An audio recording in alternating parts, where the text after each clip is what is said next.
पहली लिस्ट के अंदर ऑल इंडिया मजलिस इत्तेहादुल मुस्लिमीन के प्रेसिडेंट बैरिस्टर असदुद्दीन ओवैसी साहब ने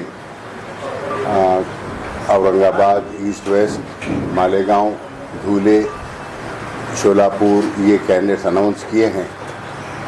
अभी हम आज यहाँ पर और एक बाइकल्ला से और मुमरा से ये अनाउंस करेंगे। फिर शाम तक और भिवंडी ईस्ट है, भिवंडी वेस्ट है और मुंबई के और सीट से कुरला है। कहाँ से मजलिस इत्तेहादुल मुस्लिमीन कॉन्टेस्ट कर रही है वो तमाम सीट्स की जानकारी आप लोगों को दी जाएगी। हमारे मुंबई के प्रेसिडेंट जनाब रईस लश्करिया साहब ने ये तमाम लोगों से दरख्वास्तें ली है, लेकर head office barrister Asaduddin Owaisi साहब के पास भेजी है। तो उसमें से कौन से सीट, कितने सीट मजलिस लड़ेगी वो फाइनल आज ये ऐलान कर रहे हैं कि शाम तक और आएगा, कल और आएगा। जैसा जैसा वहाँ से हेड ऑफिस से या मरकज़ से सदर मजलिस से जो भी इंस्ट्रक्शंस आएंगे, मैं यहाँ का बहैसियत मजलिस के ज़िम्मेदार की यहाँ के सदर के साथ मिलकर यहाँ के ऐलानात हम करेंगे।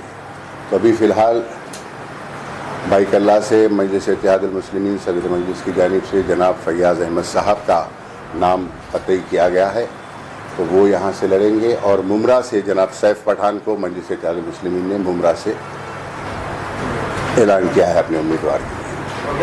जी बोलिए। मेरा सिंपल सा सवाल है कि आपकी ही पार्टी के लीडर जब नाराज हुए तो आपके ऊपर क्या क्या तोहमत लगाए वो आपको पता है, मुझे भी पता है, फिर आपने शामिल किया है। अब सवाल मेरा यह है कि आखिर नाराजगी की वजह क्या रही है और अब नाराजगी की वजह क्या रही है, मुझे इसका जवाब दीजिए। वो फैसला भी सदर मजलिस ने लिया।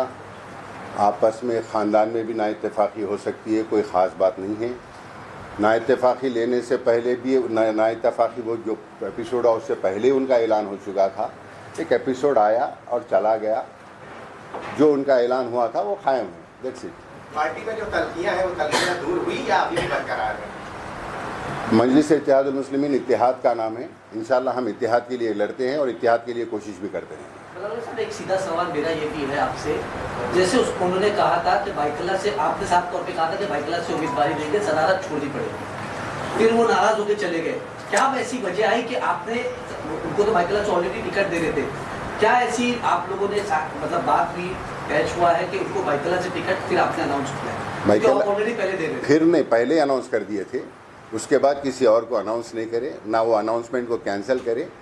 जो हमारे में तलखियाँ थी वो दूर ही, वो जो अनाउंसमेंट पहले हुआ था वो कंटिन्यू है। तो नाराजगी किस बात पे थी? जब उन्होंने कैंडिडेट ही बनना था तो नाराजगी किस बात की थी मजलिस से? और उन्होंने बड़ी तोहमत लगा के यहाँ से उतरे थे जी आपके ऊपर। जी नहीं, वो तो नाराज़गी तो बहुत जने लगाते, उससे कोई अहमियत नहीं है। वो एक नाराज़गी एक पैदा हुई, उनका इख्तियार था, उनका सोचना था और उनको राइट है सोचने का। उनका ये इख्तियार था कि इलेक्शन ख़त्म हुए तक मैं पूरी जैसे ज़िम्मेदारी मेरी थी वो चलाऊंगा बोलकर। लेकिन हम जमात ने ये सोचा कि उनको इलेक्शन पे कंसंट्रेट करना है, खाली वही मतभेद था, उससे हटके कुछ भी नहीं। I think I have answer your question. Byculla से वारिस पठान की टिकट क्यों काटेगी? क्योंकि कोई एक मतलब के आमदार रह चुके हैं, वो 2014 में जीते थे, एक बार 2019 में भी वो आमदार रहे। वारिस पठान को भी मजलिस इत्तेहादुल मुस्लिमीन ने ही फाइनल किया था। फैयाज़ अहमद भी इससे पहले आमदार रह चुके हैं। वारिस पठान को दोबारा भी मौका दिया गया। वारिस पठान को जमात मजलिस इत्तेहादुल मुस्लिमीन जो डिसाइड करेगी, वारिस पठान को उस हिसाब से वहाँ पे फैसला किया जाएगा। यहाँ पर फैयाज़ अहमद का मजलिस ने फैसला किया है, फैयाज़ अहमद कैंडिडेट होगा। अच्छा, अभी वारिस पठान को लेकर अभी कुछ आपने डिसाइड किया है? मैं बोल रहा हूँ ना, अभी तो ये कह रहा हूँ, जैसा फैसला लेने वाला मैं नहीं हूँ, मैं सिर्फ आपको फैसले पहुँचाने वाला हूँ, जो फैसला लिया जाएगा मजलिस की जानिब से। आखिरी सवाल है मेरा मेरी तरफ से।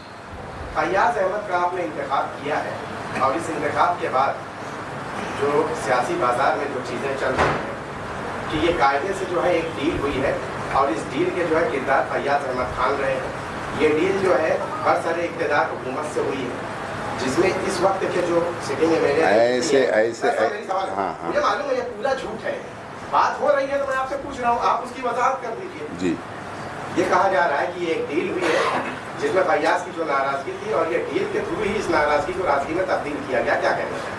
फैयाज अहमद सबसे पहले ऐलान होने वालों में से कैंडिडेट्स में से है।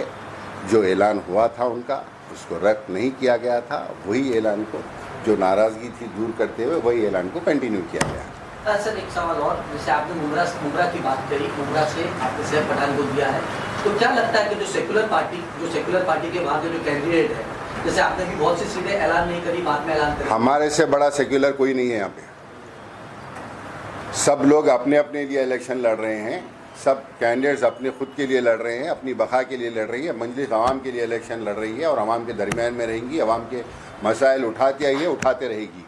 आप यहाँ पे मुंबई का माहौल, एक यहाँ महाराष्ट्र का माहौल एक अलग ढंग से लेकर जाकर प्रोपोगंडाइज करने की कोशिश कर रहे हैं।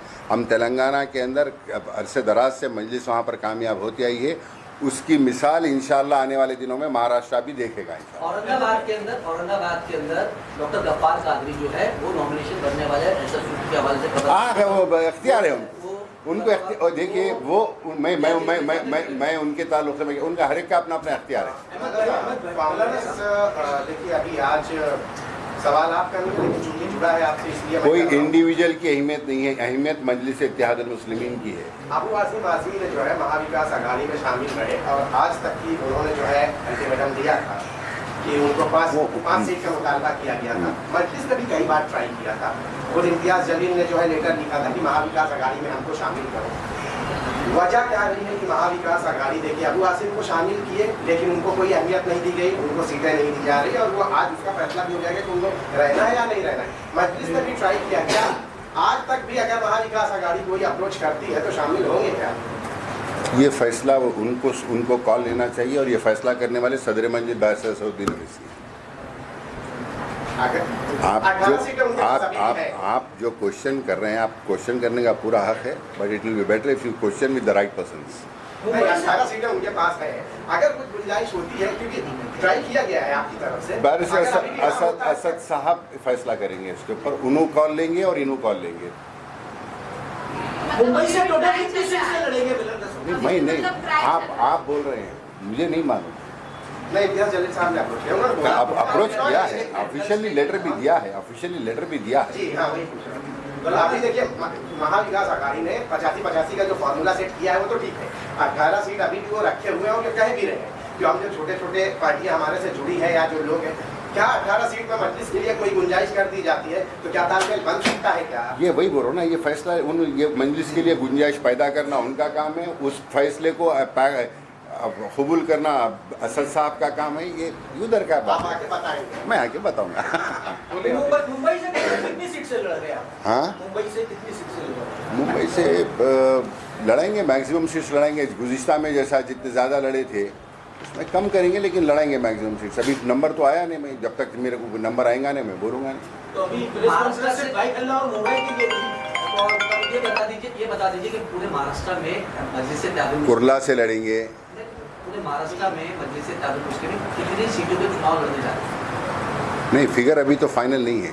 अभी तक जितना ऐलान हुआ है, औरंगाबाद हो गया, औरंगाबाद वेस्ट हो गया, मालेगांव हो गया, शोलापुर हो गया, धुले हो गया, वर्सोवा का पहले हो गया, वर्सोवा हो गया, बाइकल्ला हो गया, आपके मुमरा हो गया, भिवंडी है, भिवंडी ईस्ट है, भिवंडी वेस्ट है, कुर्ला है। तो पूरा कंप्लीटली कंसर्ट फिगर आया बाकी कुछ। मुस्लिम अक्सरियती इलाकों पे आप ज़्यादा फोकस कर रहे हैं जी।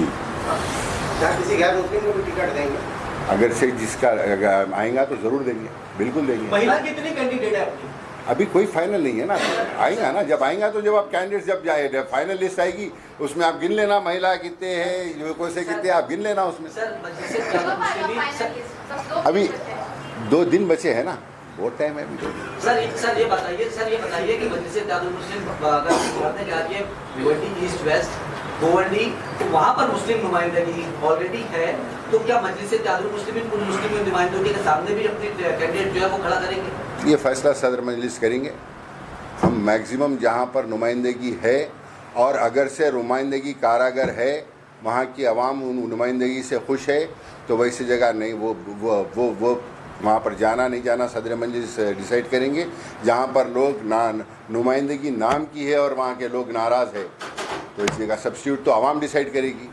MIM मुंबादेवी, चांदेवली, शिवाजीनगर, गोवंडी, मलाड वेस्ट, वहाँ से भी कैंडिडेट उतारने वाली है क्या?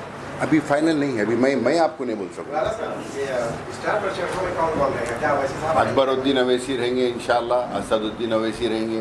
आप भी रहेंगे? मैं तो खैर खादिम हूँ, मैं तो खादिम रहूँगा सबसे पहले अगर हम वैसी की आपके- तबीयत कैसी है? इंशाल्लाह। ठीक है, सर, ये तो ऑफ रिकॉर्ड के बात आए आप कैमरे में क्या? सर एक आखिरी सवाल, मजलिस 2 दिन बचे हुए हैं, आपने कहा अभी तक का 7 सीट, जैसे आपने 2 सीट अभी अनाउंस की, 5 सीट पहले की, टोटल 7 सीटें हो चुकी है। लोग ये जानना चाह रहे हैं महाराष्ट्र के अवामी की मजलिस इत्तेहादुल मुस्लिमीन आने वाले वक्त को महाराष्ट्र में, जैसे आपने कहा, मैं फिर से वही सवाल दोहरा रहा हूँ, कितनी सीटों पे नुमाइंदगी देगी और शाम तक का और रात कल तक का, और कितनी सीट आप जैसा मुझे इत्तला आएगी आपको पहुँचा दूँगा। धन्यवाद।